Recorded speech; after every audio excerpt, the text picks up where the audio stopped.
Good morning. I'm happy to welcome you to this our today's class where we want to talk about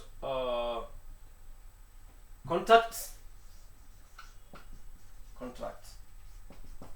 In the previous class, we were discussing about we talked about types of organizations structures. So which of course we completed, and I hope all of you understood how we can have the functions of different structure, the advantages and disadvantages of different organization structure as we discussed. So in this class, where we want to talk about the contracts, we are required to talk about, in this topic, we are required to talk about, to know the meaning of definitions of contract. This is what we have to cover for this in this topic: definitions of contract.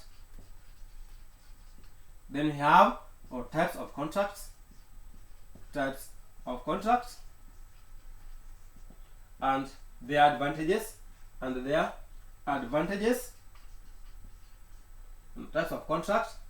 We have advantages and disadvantages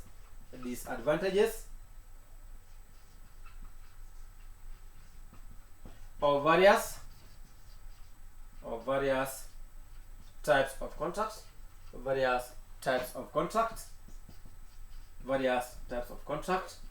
Then in this topic again, we are supposed to tell about characteristics of different contracts. Then again, we have to talk about parties to a contract,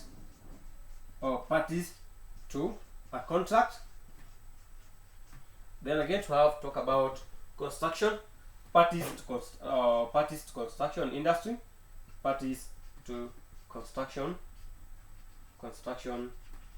industry, Then whatever again, which thing are we required to talk about in this topic?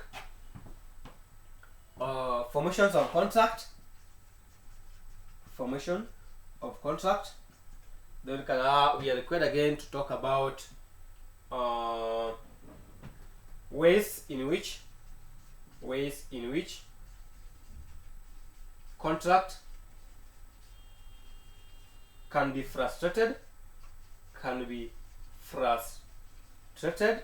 So when we talk about ways in which contract can be frustrated, we means whatever we signed that we are supposed to do as a party, we have not managed to complete it due to unavoidable circumstances. So this may lead to this our contract to be frustrated. Like if we talk about like an earthquake, maybe you had a contract on the construction of a certain road as a contractor, but now in your clients can either be the county government, or they can be the private investors, or again you can have national government as your client. But when we find there's a lot of earthquake in the way you are supposed to contract this road, it's automatically that you have not the construction will not continue. Then you'll have to drop that contract. So you say it has been frustrated by an act of God, or maybe there's a lot of rain that you cannot manage to do, or due to hostility of the area. Maybe there's a project that is being given in an area, but these people who are supposed to benefit from this project have not seen the advantages of this project on them. So maybe with them they see it as a negative. They've taken as a negative impact to this project, so they can chase the contractor away of the site. So you can say that project has been frustrated due to hostility in the area. So, and any other as we'll be discussing when we reach at that point.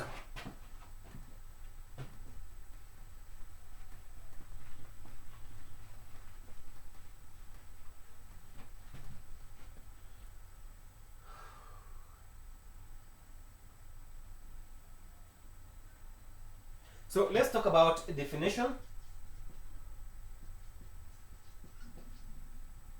Definition of a contract. We can say this is a legally, this is a legally mutual agreement, legally mutual agreement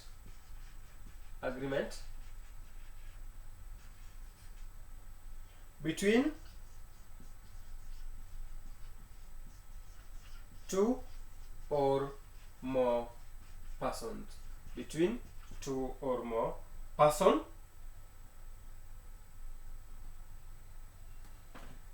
and it must be bounded,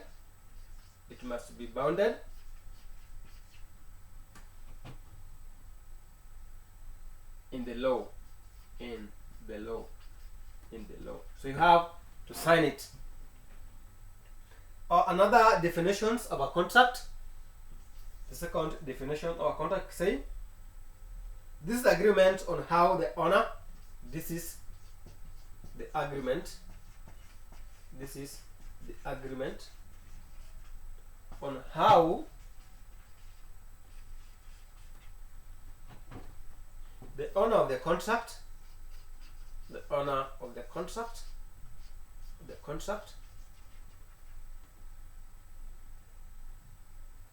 will agree to pay the other party,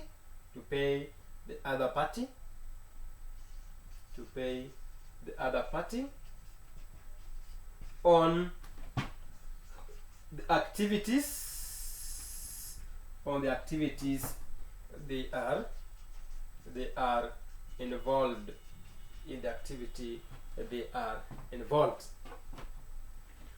then talk about we can have factors that influence the types of a contract.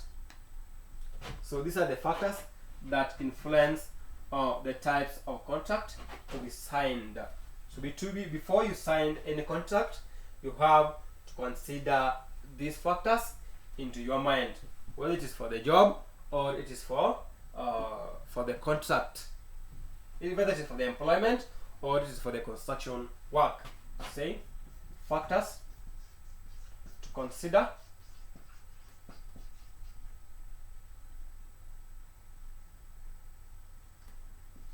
when choosing the type of contract,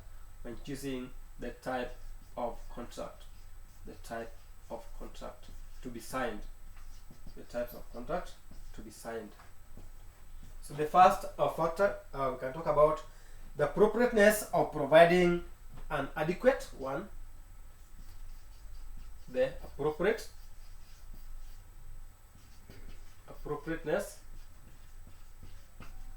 of providing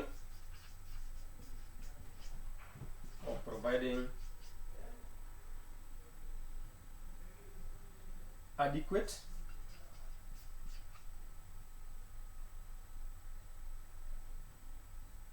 incentives. Or then we can talk about the ability to produce or to introduce changes, the ability or to introduce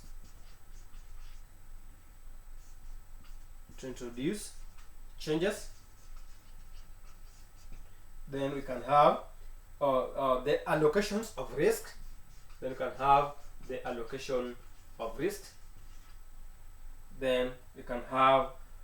the short and the completion date of the project, the date or the expiry date of the contract.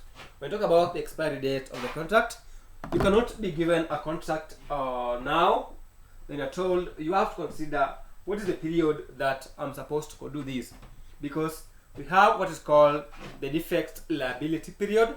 That's always the contract.